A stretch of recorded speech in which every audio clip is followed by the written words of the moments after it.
passamos a palavra para a professora Jupira Mendonça, que vai fazer a exposição A Reordenação do Uso do Solo da Região Metropolitana de Belo Horizonte. A Heloísa já levantou a peteca, né, da discussão que a gente fez durante a elaboração do plano metropolitano. A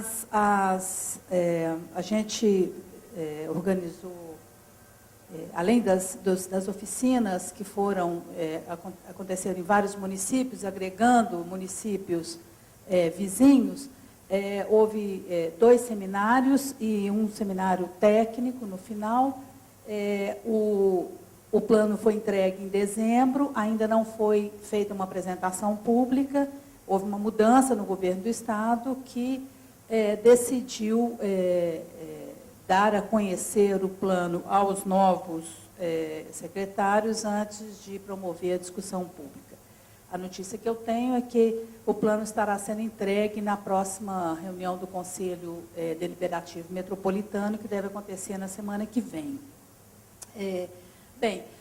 O que eu vou fazer aqui é apresentar um pouco, dentro do tempo que eu tenho, as propostas, né, que foram feitas pensando numa reestruturação territorial metropolitana e que deve nortear um projeto de regulação de uso do solo em nível metropolitano, que, obviamente, tem que ser elaborado juntamente com os diversos municípios que compõem a região e que deve, de uma certa maneira, referenciar, né, a própria elaboração e revisão das legislações urbanísticas municipais, né.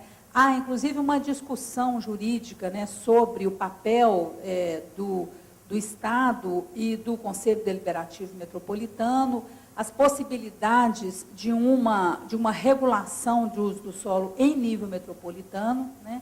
Há juristas que entendem que a autonomia municipal ela está relacionada aos assuntos de interesse estritamente municipal, que pode caber uma legislação estadual regulando o uso do solo em nível metropolitano, e essa discussão ainda está por ser feita, né? A gente tem uma proposta geral, uma proposta de política, com alguns programas que têm ainda que ser implementados, entre os quais a elaboração de um marco de zoneamento metropolitano. Passa, por favor, ao final do plano, no que diz respeito à política territorial de regulação de uso e ocupação do solo, o plano traz 2 grandes, acho que a gente pode resumir em 2 grandes propostas, né? Uma de reestruturação territorial e uma de regulação do uso e da ocupação do solo. Além dessas propostas que são especificamente territoriais, as propostas de política como um todo, né, o que se buscou foi garantir a dimensão territorial das políticas, né? Então, em todas elas, há uma preocupação de pensar territorialmente. E isso diz respeito às diversas propostas de políticas públicas elaboradas no plano e que foram organizadas em 4 grandes eixos, que a gente chamou de eixos estruturadores, não dá tempo de falar deles agora, que são urbanidade, acessibilidade, sustentabilidade. Isso ocorre. Urbanidade, acessibilidade, seguridade e sustentabilidade. A outra questão que é importante colocar é que as propostas do plano têm uma referência temporal de médio e longo prazo, né? Várias delas são referências para políticas públicas e políticas e ações privadas, inclusive, mas a proposta com o plano é retomar um processo de planejamento metropolitano que seja permanente, né? Bem, passa mais uma, por favor. Rapidamente, eu listei aqui as principais tendências, né, da dinâmica territorial na região metropolitana de Belo Horizonte. Eu acho que não é novidade, né, mas é importante a gente sistematizar para pensar para frente, né? Entre as quais, acho que a gente pode destacar um recrudescimento das desigualdades socioespacial, né? A região metropolitana ela tem se tornado mais segregada ao longo das décadas. Há um processo crescente de concentração populacional e de concentração da riqueza em determinados pedaços do território metropolitano, uma concentração de atividades, inclusive, e que é favorecido, inclusive, pela forma de organização do próprio sistema viário, radioconcêntrico, né? Tudo passa por Belo Horizonte, e uma política de transportes coletivos que não é integrada e que é muito condicionada por esse sistema chamado radioconcêntrico, né?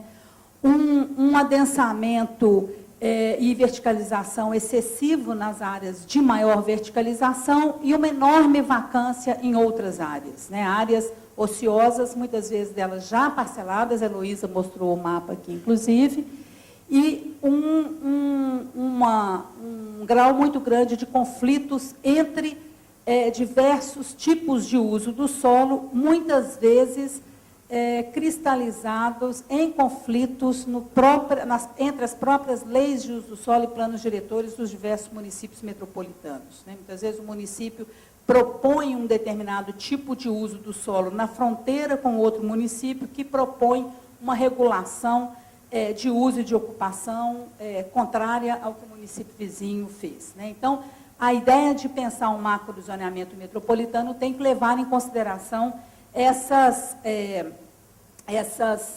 esses conflitos de interesse e rever, né, os próprios conflitos de legislação e de regulação dentro dos diversos municípios, né? Pode passar mais uma, por favor? Bom, tendo em vista isso, alguns dos estudos que foram feitos no plano metropolitano foram aqueles que nos dessem uma visão preliminar dos diversos conflitos existentes, né? E eu diria que Nova Lima está, junto com alguns municípios, como Rio Acima, no olho do furacão, né? Esse mapa mostra as potencialidades de ocupação do ponto de vista geológico, né? A gente vê que as maiores restrições estão nessa região sul e lá na região do Karst. Pode passar mais uma. Foi feito um estudo lá no Laboratório de Geoprocessamento da Escola de Arquitetura, que é resumido nesses dois mapas. O da esquerda mostra as áreas onde há interesse de ocupação, né? Aquelas áreas onde, digamos, o capital imobiliário e fundiário tem interesse em ocupar. E quanto mais vermelho, maior o interesse. Do lado esquerdo, do lado direito, a gente tem um interesse ambiental dado aí pelas condições geológicas, a questão relativa ao abastecimento de água, etc. E quanto mais verde, maior o interesse ambiental. E aí a gente vai ter um terceiro mapa, pode passar, por favor, em que a gente percebe... Ah, não, desculpa, mais um, depois a gente volta nele. Ah, desculpa, volta. Ele não está aí. Então, aí a gente percebe, olhando os dois mapas, né, o conflito existente em algumas áreas, né, e talvez Nova Lima e parte do noroeste, ali na região do sudoeste, na região do Paraopeba, a gente vai ter, no lado direito, áreas muito verdes, ou seja, de maior interesse ambiental, e do lado direito, áreas muito vermelhas, que são aquelas de grande interesse imobiliário, dando aí para a gente uma clareza de alguns conflitos que aqui nessa região são muito intensos, né? Pode passar, então. O próximo mapa mostra isso aqui já tinha sido feito pelo próprio governo do Estado, que aqui está muito difícil de ver, mas eu acho que esse mapa, só para a gente ter uma noção do que a gente vai ter que pensar para frente, ele mostra uma síntese do zoneamento elaborado em cada município pelos planos diretores e leis de ocupação e uso do solo municipais, e que vão dar para nós, quando a gente dá zoom em alguns lugares, muitos conflitos em regiões de fronteiras entre os municípios. Bem, Pode passar, por favor. Tendo em vista essas questões, né, e aquelas que a Heloísa já colocou, aquilo que nos orientou em pensar, né, e junto com as próprias discussões feitas nas oficinas, a gente chegou à ideia de que a gente tem que passar de um crescimento que é desconcentrado para um crescimento que seja concentrado seletivamente e descentralizado, né? Ou seja, a gente pensar em ocupar primeiro os espaços vazios, pensar adeçar essa enorme área vazia e ociosa que a gente já tem na região metropolitana e, ao mesmo tempo, pensar uma forma de descentralizar serviços, comércio, oportunidades de emprego, etc. Para fazer isso, a proposta é criar ou fortalecer, né, uma rede de centralidades hierarquizada, pode passar, por favor, entendendo a centralidade como um lugar não só do comércio e serviço, mas um lugar que tenha um caráter simbólico de identidade, e aí a gente pensar os centros urbanos como centros de vida diversa, não só economicamente, socialmente, mas também culturalmente. Então, dentro dessas propostas, pode passar, isso aí já falei um pouco. Pode passar. Dentro disso, então, a ideia é pensar uma rede de centralidades que possa promover, né, essa descentralização de serviços e oportunidades no território metropolitano. Então, vou dar uma acelerada. Desde um centro... aquele centro que é o principal, que já sai do centro de Belo Horizonte, se estende pela Savassi e chega até o Seis Pistas e Belvedere, passando por uma rede, uma segunda rede de centros metropolitanos, entre os quais um deles está localizado no município de Nova Lima,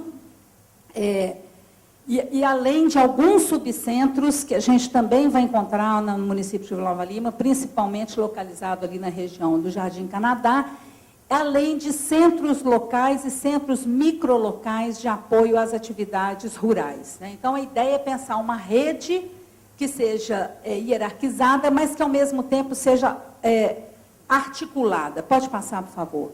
E aí foram pensados alguns eixos de desenvolvimento que articulam esses centros e que vai implicar, obviamente, também numa rede de sistema viário articulado e que possa ser também um suporte para uma rede de transporte coletivo integrada no território metropolitano. E aí a gente já incorporou, inclusive, a proposta do Rodoanel, que é aquele amarelo claro que aparece lá na região norte. Pode passar. Pode passar. Isso, não, não vai dar tempo. Bom, então aqui tem esses slides podem ser encontrados no site do Plano Metropolitano, que é www.rmbh.org.br. Lá ainda não tem o plano completo, mas tem todas as apresentações públicas que foram feitas. Bom, então, aí é uma localização dessa rede de centros articulada por uma rede de sistema viário, pode passar, pensando, inclusive, numa rede de transporte ferroviário, né? E aí, pensando em aproveitamento da rede ferroviária existente, o governo do Estado, o Conselho Metropolitano já deliberou o ano passado, com o recurso que tinha no Fundo Metropolitano, pela contratação de um estudo de viabilidade de utilização da rede ferroviária existente, que possa articular municípios mais periféricos e se articular com uma rede de metrô, que, obviamente, tem que ser muito mais extensa do que a que é atualmente, né? Pode passar. E esse slide a Heloísa já mostrou, mas só para mostrar um pouco que essa rede de centros, ela se articula para fora de Belo Horizonte e, no caso de Nova Lima, estão previstos, né, e já começando a acontecer investimentos pesados na área minero-metalúrgica e siderúrgica na região do consórcio lá do Alto Paraopeba,